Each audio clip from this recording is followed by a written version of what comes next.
নমস্কাৰ বন্ধু বান্ধৱীসকল, দেৱশ্ৰী শৰ্মাৰ ইউটিউব চেনেললৈ আপোনালোকক স্বাগতম। আজি মই আপোনালোকক লৈ যাম এক পবিত্ৰ যাত্ৰাত প্ৰভু জগন্নাথ ধাম পুৰীলৈ বুলি।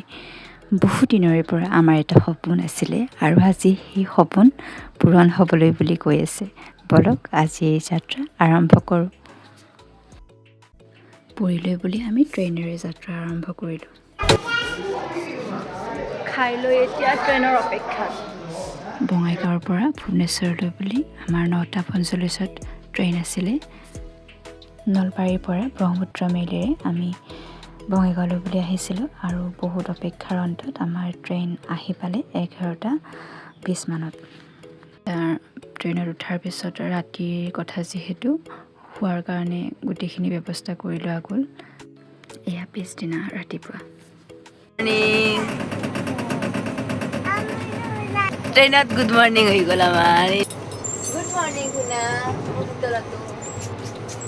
আমি ৰাতি 27 তাৰিখে গাড়ীত উঠিছিলোঁ আৰু আজি ৰাতিপুৱা এয়া 28 তাৰিখ আৰু আমাৰ ভণ্টিৰ আজি জন্মদিন। গতিকে আমি তাত সৰু কেক এটা কাটি পেলাই তাইৰ বাৰ্থডে ট্ৰেইনৰ ভিতৰতে পালন কৰিলোঁ।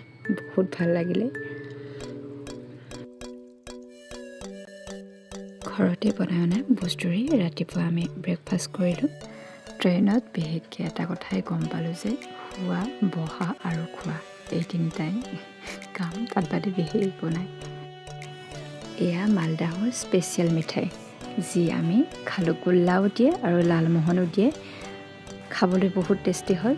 সকলোৱে খালোঁ আৰু আপোনালোকেও গ'লে ট্ৰাই কৰি চাব, তেতিয়া ক'ব যে সঁচাকৈ বিৰাট খাবলৈ টেষ্টি হয়। আমাৰ কাপোৰতকৈ খোৱাটো বোলা বেছি হৈছে। চিৰা দৈ পৰ্যন্ত ট্ৰেইনত খাম বুলি লৈ গৈছোঁ। তেখেতে কৈ আছে বোলো ক'ত ভাতটো খালে আমাৰ ভাল হয়, সৰগপুৰত আমাৰ ভাতটো অৰ্ডাৰ দিলে ভাল হয়। তাকে ক'লে আমি জমেট'ত অৰ্ডাৰ দিছিলোঁ ভাত।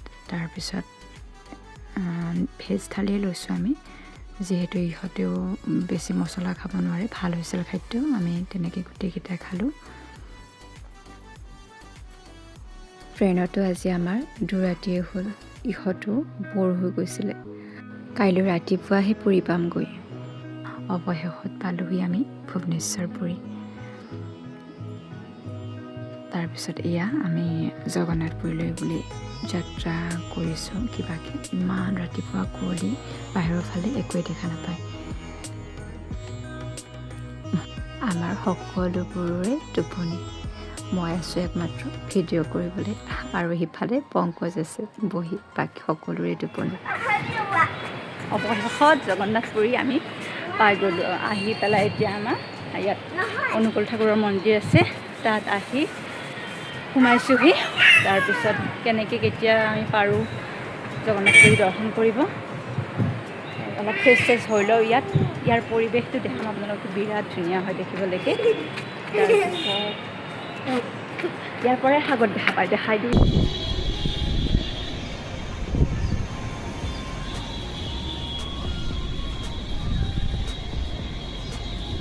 আমি এতিয়া সাগৰত গা ধুবলৈ ৰেডি। গা ধুব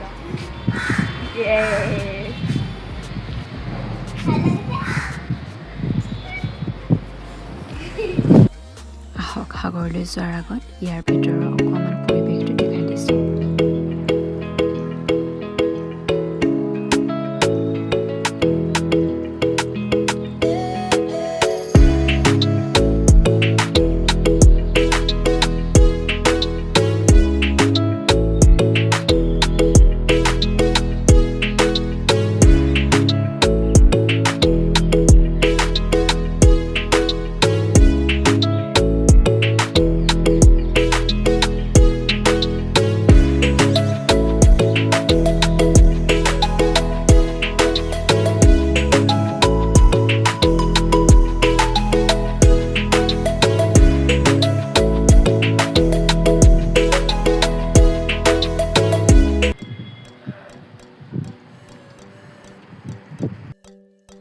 যোৱাৰ আগতে অকণমান কিবা খাই লওঁ বাহিৰত।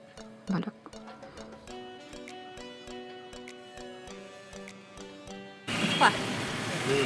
ভাল সোৱাদ। আমি এতিয়া সাগৰলৈ বুলি আহি আছোঁ। মোৰ লগত কোন কোন আহিছে আপোনালোকক কোৱাই হোৱা নাই। সেয়া আগত মোৰ হাজবেণ্ড, ল'ৰা, তাৰপিছত আমাৰ ভণ্টি জোৱাই, তাহাঁতৰ মাইনাজনী আৰু আমাৰ দেউতা, যি মোৰ পিছফালে দেখা পাব।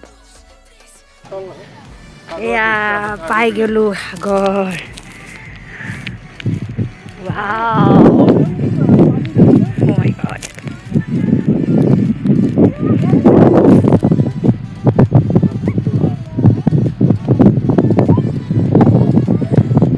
কিমান যে এক্সাইটেড হৈ আছিলোঁ এই সাগৰখন দেখা পাম বুলি। সঁচাকৈ দেখি যেন মানে কেনেকুৱা অনুভৱ হৈছে ভাষাৰে প্ৰকাশ কৰিব নোৱাৰোঁ। সঁচাকৈ ভাষাহীন আজি মই। জয় জগন্নাথ! আমাৰ এতিয়া পুৰা সাগৰত ব্যস্ত।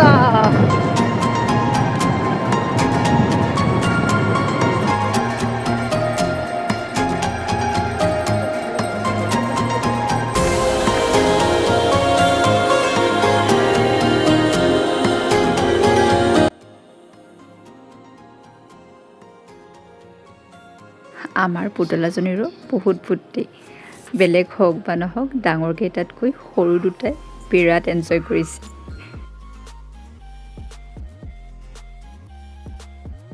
সাগৰৰ ঢৌত প্ৰকাণ্ড কিবা এটা উটি অহা দেখি মানুহবোৰ আতংকিত হৈছিল যদিও ওচৰলৈ অহাৰ পিছতহে গম পালে যে সেইটো এটা প্ৰকাণ্ড কাছ।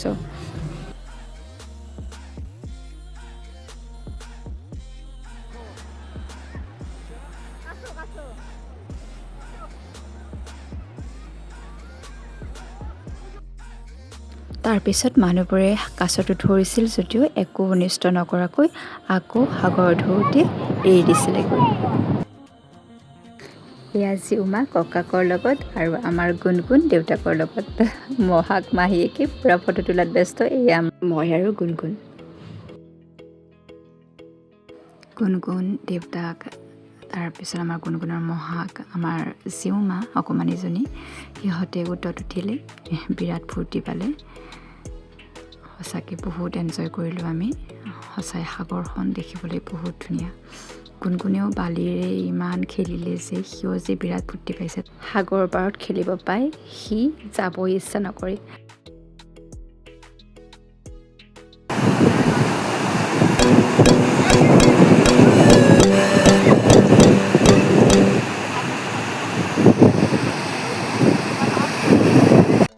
এনেকৈ সাগৰৰ পৰা ৰুমলৈ বুলি আহি গা পা ধুই জগন্নাথ মন্দিৰলৈ বুলি আহিলোঁ। যিহেতু প্ৰভুক দৰ্শন কৰা হোৱাই নাই আমাৰ, আমি যিদিনাখনে আহিছিলোঁ সেইদিনা তাত কিবা এটা পৰ্ব আছিল, গতিকে বহুত ভিৰ আছিল। তাৰে মাজতে কিবাকৈ প্ৰভুক দৰ্শন কৰিবলৈ আমাৰ সৌভাগ্য হ'ল। মন্দিৰৰ ভিতৰত যিহেতু কেমেৰা নিষিদ্ধ, সেয়েহে সেই পবিত্ৰ অনুভৱ কেৱল অন্তৰেহে উপলব্ধি কৰিলোঁ। সেই শান্ত আৰু অপূৰ্ব পৰিৱেশ বুজাবলৈ শব্দ কম হ'ব। গতিকে ভিডিঅ'টো যদি চাই ভাল পালে জয় জগন্নাথ বুলি কমেণ্টত লিখিবলৈ নাপাহৰিব। নেক্সট ভিডিঅ'ত কলকাতা আৰু ভুৱনেশ্বৰ পুৰীত লগ পাই আছোঁ। আজিলৈ আহিছোঁ। ধন্যবাদ। জয় জগন্নাথ।